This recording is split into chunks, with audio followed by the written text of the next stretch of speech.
Before anything else, let me tell you this. All the tones of the tonal musical system heard by the human ear, 9x12 equals 108, can only be played by a large organ.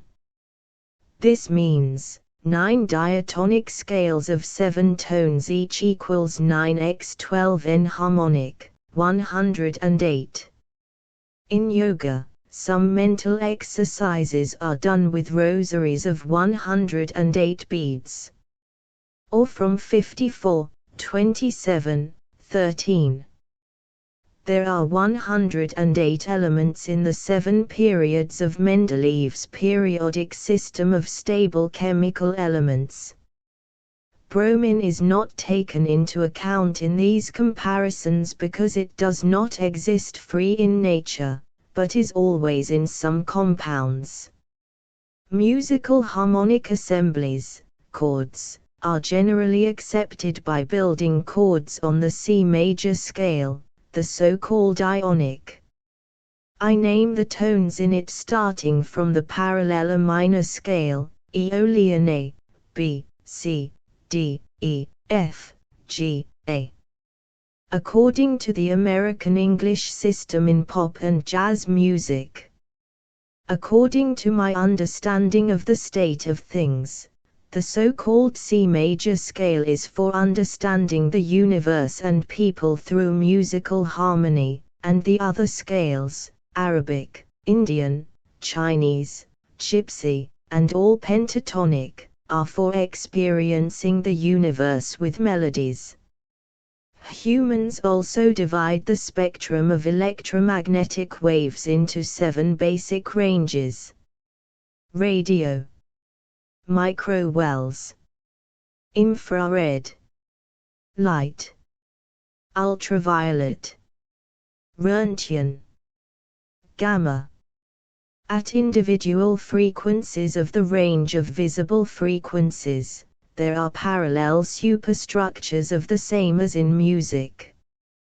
The 108 vibrations in music correspond to the middle vibrations of all electromagnetic waves, the visible world on Earth. Every human being is one syllable of those waves, that is, every human being is born as a set of 3 vibrations, a quint chord. Fundamental tone degree of innate intelligence.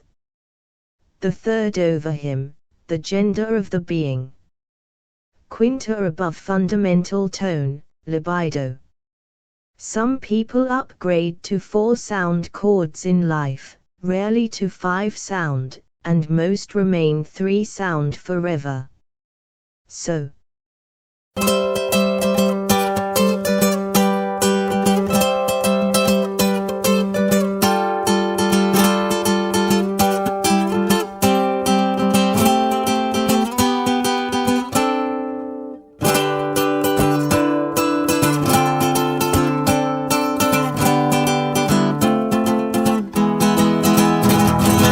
cosmos, man, yoga, religion and God. So that you do not think that I am mystifying the origin of the cosmos, I will explain my attitude towards yoga. Yoga is a set of techniques for avoiding worldly stress. The basic mundane effort of a human being should be to gain knowledge about the purpose of existence of the human species, and this means acquiring knowledge about the origin and purpose of all nature. The question of the existence of God becomes central to the acquisition of knowledge of every normal person. Knowledge of God is not imparted through yoga. With its techniques, yoga offers an escape from reality and self-deception, so that a person can merge with God in samadhi. It may be that a man is reconciled to God in his mind, on the 4th level of mental activities. But just as our encounter with a person or an animal does not mean that we know that person or animal, so it does not mean an encounter with God.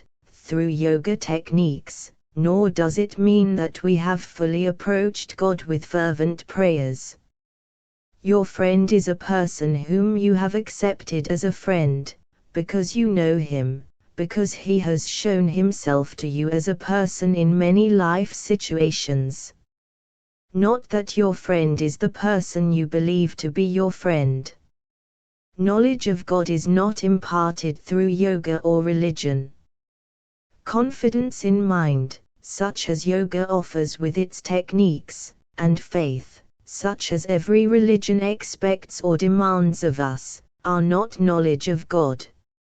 Samadhi is the final effort in yoga to achieve conviction of one's own human power. In fact, it becomes arrogance in relation to people who do not have time to devote themselves to this self-deception. And religion is a consolation when trying to escape human society, which behaves like a pack or a herd.